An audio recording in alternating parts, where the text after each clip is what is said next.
Welcome to my YouTube channel. आज हम इस वीडियो में बात करने वाले हैं डिमांड के बारे में, जिसमें हम डिमांड से रिलेटेड बहुत सारे टॉपिक्स को कवर करेंगे। ये इकोनॉमिक्स का एक चैप्टर भी है डिमांड। 11th क्लास में माइक्रो इकोनॉमिक्स में एक चैप्टर है जिसका यूज़ आगे भी बहुत सारी जगह पे आता है। सीए फाउंडेशन में भी और भी बहुत सारे इस चैप्टर का यूज़ आता है, या माइक्रो मैक्रो का यूज़ आता रहता है। आज हम इस वीडियो में डिमांड के बारे में बात करेंगे। सबसे पहले हम बात करते हैं डिमांड होती क्या है। स्टार्ट तो करते हैं। ये डिमांड होती क्या है? देखिए, कुछ लोग समझते हैं कि अगर हम सामान खरीदना चाहते हैं तो वो डिमांड कर रहे हैं हम उस चीज़ की। नहीं, ये गलत है। देखिए, आप एक चीज़ की डिमांड कब क्रिएट करते हैं? जब आप उस चीज़ को खरीदना भी चाहते हो, आपके पास उतने पैसे भी हैं खरीदने के लिए। ये नहीं कि हाँ सोचा कि आज ही सामान खरीदेंगे, पैसे हैं नहीं, या खरीदने जाना ही नहीं चाहते, वो डिमांड होती नहीं। डिमांड के लिए आपको सबसे पहले आपके पास क्या होना चाहिए?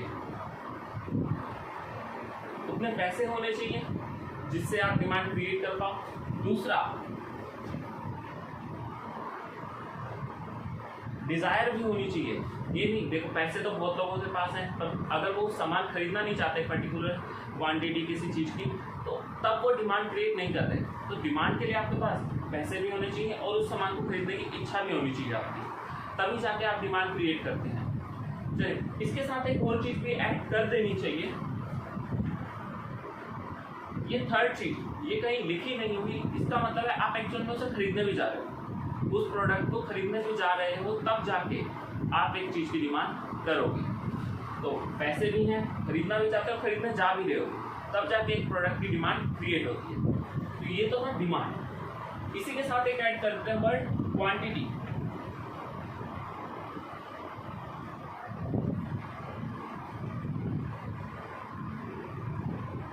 जब भी हम ये चैप्टर पढ़ते हैं डिमांड वाला, तो हम देखते हैं कि कई बार डिमांड यूज़ कर रहे हैं कोई भी टीचर या कोई भी स्टूडेंट कई बार डिमांड यूज़ करता है, कई बार क्वांटिटी डिमांडेड यूज़ करता है। तो क्या फ़र्क है इन दोनों में? देखिए, डिमांड का मतलब मैंने आपको बताया, आप जो चीज़ खरीदना चाहते हो उसके लिए आपके पास पैसे हैं, डिज़ायर है, तब जाके आप डिमांड करते हो उस प्रोडक्ट की। क्वांटिटी डिमांडेड का मतलब है आपने डिमांड तो करी, पर कितनी क्वांटिटी में। मान लो आप एक चीज़ खरीदने जा रहे हो, खरीदने तो जा रहे हो वो प्रोडक्ट, पर कितनी क्वांटिटी में उसे खरीदोगे? 10 यूनिट खरीदोगे, 100 यूनिट खरीदोगे, 1000 यूनिट खरीदोगे। तो जितने यूनिट्स आप उसकी खरीदने जा रहे हो वो हो जाएगा आपका क्वांटिटी डिमांडेड का पार्ट। तो डिमांड में तो हम सिर्फ ये देख रहे हैं कि डिज़ायर भी है और पैसे भी हैं। क्वांटिटी डिमांडेड में हम ये देख रहे हैं कि कितने प्रोडक्ट हम उस चीज़ के खरीदना चाहते हैं।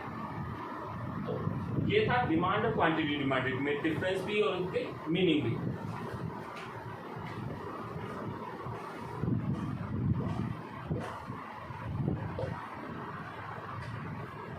इसके बाद एक और चीज़ देखिए, लॉ ऑफ डिमांड कुछ नहीं है। देखिए, नॉर्मल लाइफ में आप जो चीज़ यूज़ करते हो, जो चीज़ें देखते हो, जो चीज़ें अपने ऊपर इम्प्लीमेंट भी करते हो, वही कुछ लिखा होता है।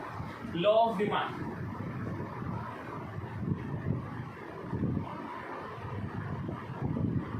क्या होता है ये लॉ ऑफ डिमांड? देखिए, डिमांड कैसे चलती है, क्या उसका तरीका है लाइफ में, कैसे कैसे डिमांड का क्या इम्पोर्टेंस है, क्यों वो डिमांड हम कर रहे हैं, तो कब वो बढ़ती है और कब वो कम होती है, ये लॉ ऑफ डिमांड आपको बताता है।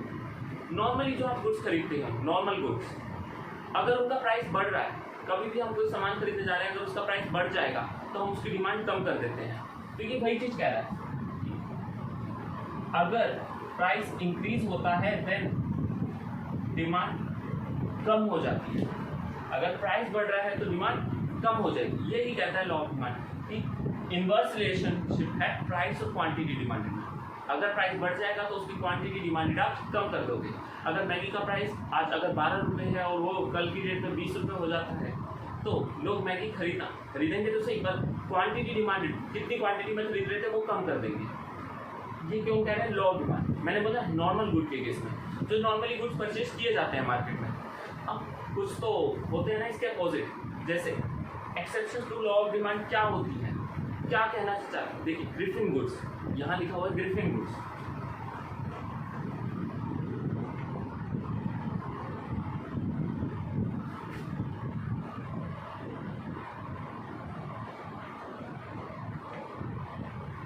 हम बात करें एक्सेप्शंस की, लॉ ऑफ डिमांड ने क्या बोला, इनवर्स रिलेशनशिप है प्राइस और क्वांटिटी डिमांड में। अभी मैं उसको आपसे आने वाला हूँ, पहले मैं आपको ग्रिफिन गुड का मीनिंग बताता हूँ। ठीक है, नॉर्मल गुड क्या होते हैं जो नॉर्मली परचेज किए जाते हैं, उसके अलावा भी गुड्स होते हैं जैसे थोड़े से लो क्वालिटी प्रोडक्ट होते हैं, उनको हम कैटेगराइज करते हैं इंफीरियर और ग्रिफिन में।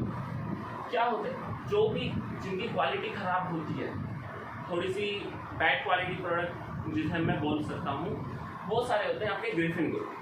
तो अब एक बार वापसी चलते हैं लॉ ऑफ डिमांड पे। तो लॉ ऑफ डिमांड ने बोला जहाँ प्राइस बढ़ रहा है और डिमांड कम हो जाएगी, नॉर्मल गुड की बात होती है यहाँ पे दो चीज़ें और वो अपने साथ ऐड कर देता है।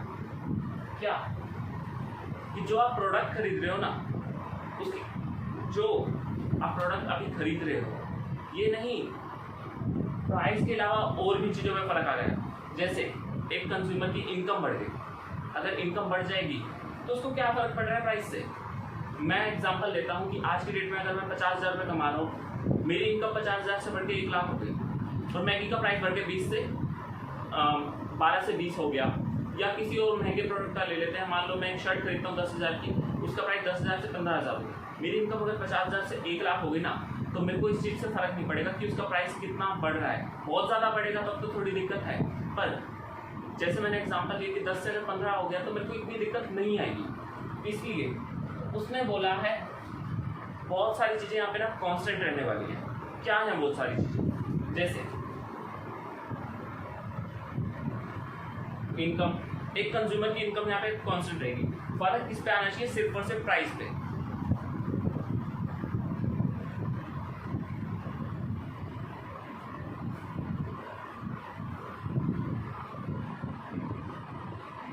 Price of related goods constant रहने चाहिए। अब क्या है ये रिलेटेड गुड्स, इसके बारे में बात करते हैं। देखिए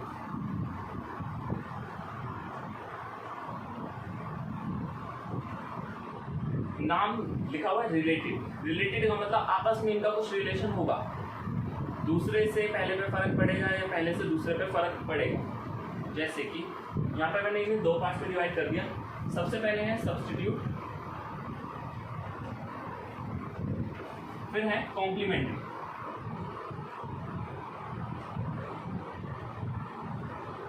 सब्स्टिट्यूट गुड्स कौन से होते हैं, देखिए इसका एक फेमस एग्जांपल है चाय और कॉफ़ी, टी एंड कॉफ़ी। क्या होता है, जब भी दो चीज़ें जिनका काम एक जैसा हो, जैसे चाय का भी ऑलमोस्ट काम क्या होता है, कईयों का शौक है वो अलग बात है, पर चाय का काम क्या होता है, चाय का काम है नींद भगाना, थोड़ी सी आलस कम करना। कॉफ़ी का काम भी ऑलमोस्ट सेम है। तो चाय और कॉफ़ी दोनों एक तरीके के एक जैसे प्रोडक्ट हैं। तो जहाँ पे उनकी सिमिलरिटीज ज़्यादा हैं, उनके बीच में सिमिलरिटीज हैं। जैसे मैंने अभी एग्जांपल लिया अपना टी एंड कॉफ़ी का, दोनों का ऑलमोस्ट काम क्या है, नींद भगाना या आलस कम करना, ताकि हम काम थोड़ी देर ज़्यादा कर पाएँ। ये सारा काम होता है टी एंड कॉफ़ी का। दोनों क्या है, इसलिए सब्स्टिट्यूट मीन्स अगर चाय नहीं है तो आप कॉफ़ी भी कंज्यूम कर सकते हैं, क्योंकि मैंने अभी आपको बताया दोनों का काम कैसा, एक जैसा, ऑलमोस्ट सेम। एग्जैक्ट तो नहीं है पर ऑलमोस्ट सेम है।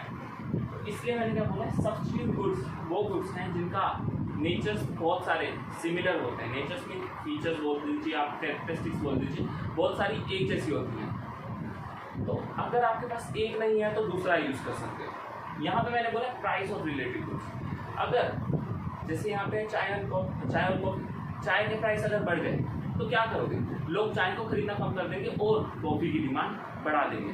देखिए एक के प्राइस कम हुए या एक के प्राइस बढ़े, दूसरे की डिमांड में फर्क आ गया। तो इसलिए बोला है कि प्राइस ऑफ रिलेटेड गुड्स भी क्या रहना चाहिए, कांस्टेंट।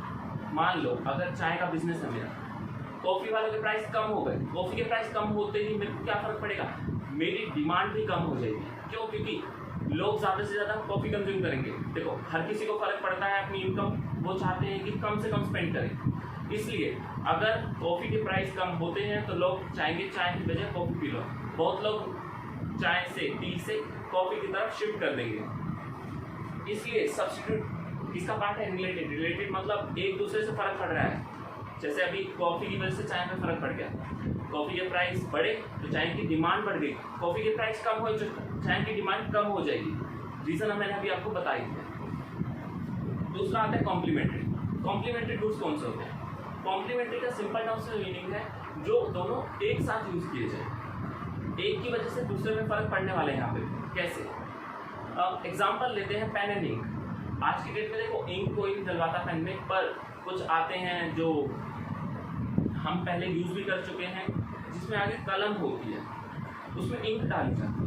अब मान लो अगर इंक के प्राइस बढ़ गए, इंक के प्राइस बढ़ गए, तो लोग जो कलम वाला पेन है उसे कम परचेज करेंगे, या उस पेन के प्राइस अगर बढ़ गए तो लोग इंक कम परचेज करेंगे। क्यों? ये ऐसा क्यों हो रहा है? क्योंकि अगर वो वाला पेन के प्राइस बढ़ जाते हैं तो उस पेन की डिमांड कम। जब लोग उस पेन को नहीं खरीदेंगे तो उसमें डालने वाली इंक को भी क्यों खरीदेंगे? जैसे मार्कर में इंक डलती है, अगर मार्कर के प्राइस बढ़ गए तो लोग मार्कर को कम खरीदेंगे, तो मार्कर को कम खरीदेंगे तो लोगों को इंक भी कम चाहिए होगी, तो इंक की डिमांड अपने आप कम हो जाएगी। तो ये दोनों क्या है? कॉम्प्लीमेंट है, मतलब एक की वजह से दूसरे में फर्क पड़ रहा है, दोनों एक साथ यूज किए जाते हैं। तो इसमें क्या है, अगर एक की डिमांड, इसके प्राइस कम हुए, इसकी डिमांड बढ़ जाएगी, इसकी डिमांड बढ़ने की वजह से इंक की भी डिमांड बढ़ जाएगी, क्योंकि जब इसे लोग खरीदेंगे तो इंक भी उन्हें चाहिए होगी। तो ये एग्जाम्पल था कॉम्प्लीमेंट्री। तो रिलेटेड गुड्स में मैंने बोला प्राइस जो है रिलेटेड गुड्स के, लॉ ऑफ डिमांड अगर आप पढ़ रहे हो तो ये क्या रहना चाहिए? कांस्टेंट, मतलब रिलेटेड गुड्स के प्राइस पे भी फर्क नहीं आ रहा।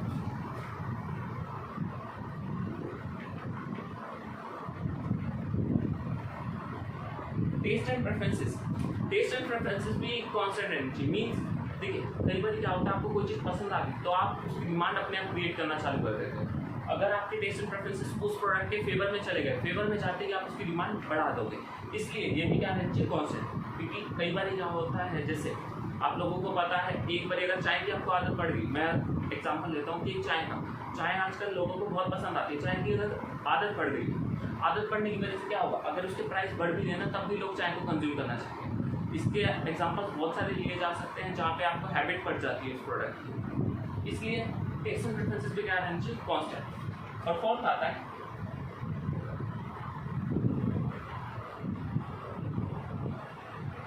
एक्सपेक्टेशंस भी नहीं है आपको कुछ। मींस एक्सपेक्टेशन का मतलब क्या है? देखिए क्या होता है एक्सपेक्टेशन, अगर मान लो आप जैसे पेट्रोल लेते हैं, या हम अज्यूम करते हैं एसी हम परचेज करने जा रहे हैं, हम एक्सपेक्ट करते हैं कि सर्दियों में एसी के प्राइस कम हो जाएंगे। अगर सर्दियों में एसी के प्राइस कम हो जाएंगे तो उसकी डिमांड आज की डेट में ना गर्मियों में कम कर देते हैं लोग। क्यों? क्योंकि हर कोई चाहता है अपने पैसे बचाना, हर कोई चाहता है वो जो पैसे उसके पास हैं वो कम खर्च हों और सामान वही मिल जाए।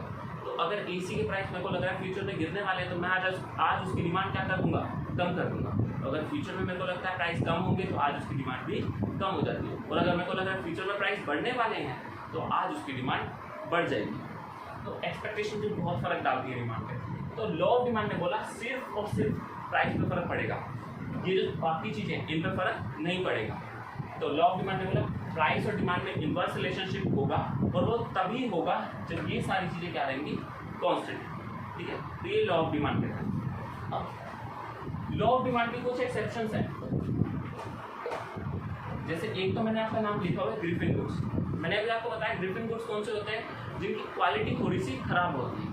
अब अगर एक बंदे जो ग्रिफिन गुड खरीद रहा है, अज्यूम करते हैं खराब क्वालिटी गुड है, 1 रुपये की जो 4 टॉफी आती है हर कोई नहीं लेता उसे, ठीक है, वही लेता है जो अच्छी चीज़ नॉर्मल गुड अफोर्ड नहीं कर पाता। अगर उसके प्राइस बढ़ गए, ग्रिफिन गुड के प्राइस बढ़ गए, तो क्या होगा? इससे आप सिंपली क्या समझेंगे? देखिए अगर कोई चॉकलेट आती है 1 रुपये की, आज के डेट में अगर वो 1 रुपये की आती है और साइज उसका उतना ही है जितना डेयरी मिल्क का है, 5 रुपये की डेयरी मिल्क का, तो अगर वो जो 1 रुपये वाली चॉकलेट है उसका प्राइस 5 रुपये कर दें, डेयरी मिल्क जितना ही प्राइस कर दें और क्वांटिटी भी उतनी रहने दें, तो लोगों को क्या लगेगा? ये चॉकलेट भी सही है। वरना आप एक बात बताइए, आप जो भी चॉकलेट खाते हैं, पर मंच, डेयरी मिल्क, किटकैट, आपको कैसे पता चलता है कौन सी अच्छी है? आप कई बार देखते हैं कि अगर 1 रुपये वाली है वो खराब होगी, अगर 5 रुपये वाली है वो अच्छी हो। अगर भाई 1 रुपये वाली चीज़ 5 रुपये की हो जाए, उतनी क्वांटिटी दे जितनी और प्रोडक्ट, जितने और कंपनीज दे रही हैं, तो आपको भी लगेगा कि ये सही है। तो जब ग्रिफिन गुड्स के प्राइस बढ़ जाते हैं, ग्रिफिन गुड्स के अगर प्राइस बढ़ गए तो नॉर्मल गुड की तरह वो बन जाता है और लोग उसे खरीदना चालू करते हैं। प्राइस बढ़े फिर लोगों ने खरीदना चालू करा। अगर 1 रुपये वाली चॉकलेट 5 की हो गई, तो अगर मान लो आज के डेट में मैं 1 रुपये वाली चॉकलेट नहीं खरीद सकता था, खरीदना ही नहीं चाहता था। अगर उसका प्राइस 5 हो गया तो हो सकता है मैं भी उसे खरीद लूँ, क्योंकि मैं क्या समझूंगा कि अब ये खराब क्वालिटी वाला नहीं रहा, ये इसकी क्वालिटी भी अच्छी हो गई है। ग्रिफिन वुड के अगर प्राइस बढ़ते हैं तो उसकी डिमांड भी बढ़ जाती है। Article of distinction, irrational judgement, ये दोनों ना एक जैसे हैं। क्या फ़र्क है इन दोनों में ना, हम प्राइस को मेन प्राइस पे फोकस करते हैं। अगर प्राइस ज़्यादा मीन्स प्रोडक्ट अच्छा, ठीक है। कई अर्बन एरिया में रहने वाले या ठीक है, जब आप मॉल में जाते हो तब आप किसी भी कंपनी के आउटलेट में गए तो आप क्या सोचते हो, जो सी कंपनी का प्राइस अच्छा है ना प्रोडक्ट का, वो कंपनी बहुत अच्छी क्वालिटी भी देगी। तो प्राइस के बेस पे आप जज करते हो कि हाँ ये प्रोडक्ट अच्छा होगा या बेकार होगा। जब भी प्राइस के बेस पे जज किया जाएगा, प्राइस अच्छा मीन्स डिमांड भी ज़्यादा, प्राइस ज़्यादा डिमांड ज़्यादा। ये क्या हो रहा है, ये तो लॉ ऑफ डिमांड को फॉलो ही नहीं कर रहा। जब प्राइस के बेस पे आप जज करते हो कि अगर प्राइस अच्छा है तो प्रोडक्ट भी अच्छा होगा। आप कहीं घूमने गए फॉरेन एरिया में, आपको नहीं पता, आपके सामने 10 प्रोडक्ट रखते हैं और सेम नेचर के, आपको कौन सा उठाना है आपको नहीं पता। कई लोग क्या करेंगे, वो देखते हैं, इरेशनल जजमेंट की बात करें, वो देखेंगे कि कौन से प्रोडक्ट का प्राइस ज़्यादा है। जिस प्रोडक्ट का प्राइस अच्छा होगा वो प्रोडक्ट भी अच्छा होगा, और प्रोडक्ट अच्छा होगा मीन्स वो डिमांड क्रिएट कर देंगे उस चीज़ की। तो इरेशनल जजमेंट या आर्टिकल ऑफ डिस्टिंक्शन में मैंने क्या करा, अगर प्राइस ज़्यादा था तो डिमांड भी उसकी बढ़ा। ये आपका कह रहा था law of demand. Law of demand के हमने पढ़े मीनिंग क्या होता है, उसके बाद हमने पढ़ी लॉ ऑफ डिमांड में हम क्या अज्यूम करके रखते हैं। हम अज्यूम करते हैं इनकम में भी चेंज नहीं आया, रिलेटेड गुड से प्राइस में फर्क नहीं आया, टेस्ट एंड प्रेफरेंसेस भी उसके फेवर में या उसके अगेंस्ट नहीं गए, और एक्सपेक्टेशन भी हमें फ्यूचर से रिलेटेड अभी कुछ नहीं है। फिर हमने बात करी एक्सेप्शंस की, जिसमें हमने बात करी ग्रिफिन वुड्स, फिर हमने बात करी आर्टिकल ऑफ डिस्टिंक्शन, इसके बाद हमने बात करी लास्ट इरेशनल जजमेंट।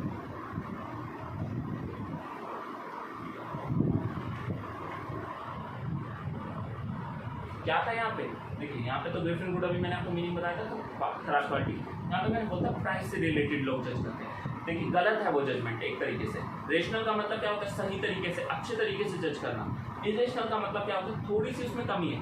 जरूरी नहीं है जिसका प्राइस अच्छा होगा वो प्रोडक्ट भी अच्छा होगा। ऐसा कहाँ लिखा कि प्राइस ज़्यादा है तो प्रोडक्ट भी अच्छा है, इसलिए इसे नाम दिया गया irrational judgement. Article of distinction brand वगैरह हो गए आपके, कि आप क्या सोचते हो, अगर ब्रांड है, ब्रांड के प्राइसेस ऑलरेडी ज़्यादा होते हैं, अगर वो ब्रांड है तो मीन्स वो अच्छा होगा, तो उसके प्राइस अगर बढ़ेंगे तो लोग उसकी डिमांड भी बढ़ा देते हैं। तो ये कुछ पॉइंट है एक्सेप्शन के, जहाँ लॉ ऑफ डिमांड फॉलो नहीं होता। मीन्स यहाँ पे प्राइस बढ़ेगा तो डिमांड भी बढ़ेगी। यहाँ पे क्या हो गया, एक्सेप्शंस में इन तीनों में हो रहा है पॉजिटिव रिलेशन, यहाँ क्या था नेगेटिव या इनवर्स रिलेशन। तो thank you so much for watching this video. अगर आपको कोई डाउट हो इस वीडियो से रिलेटेड तो आप मेरे को कमेंट सेक्शन में बता सकते हैं। इससे रिलेटेड जो आगे वाला टॉपिक है उसका लिंक मैंने डिस्क्रिप्शन में डाल रखा है, वो आप देख सकते हैं, जिसमें मैं डिमांड क्यों बढ़ती है अगर उसका प्राइस कम होता है, इसके बारे में मैंने अच्छे से बता रखा है।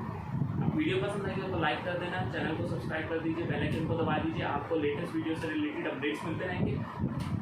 और कोई भी आपको दिक्कत आती है, कोई भी क्वेरी आती है, कोई भी आपको टॉपिक समझना है, किसी टॉपिक में आपको दिक्कत है जो मैंने वीडियो में नहीं डाल रखी जिससे रिलेटेड, तो आप मेरे को कमेंट सेक्शन में बता सकते हैं या मेरी इंस्टाग्राम आईडी पे भी आप मेरे को बता सकते हैं। थैंक यू सो मच इस वीडियो को देखने के लिए।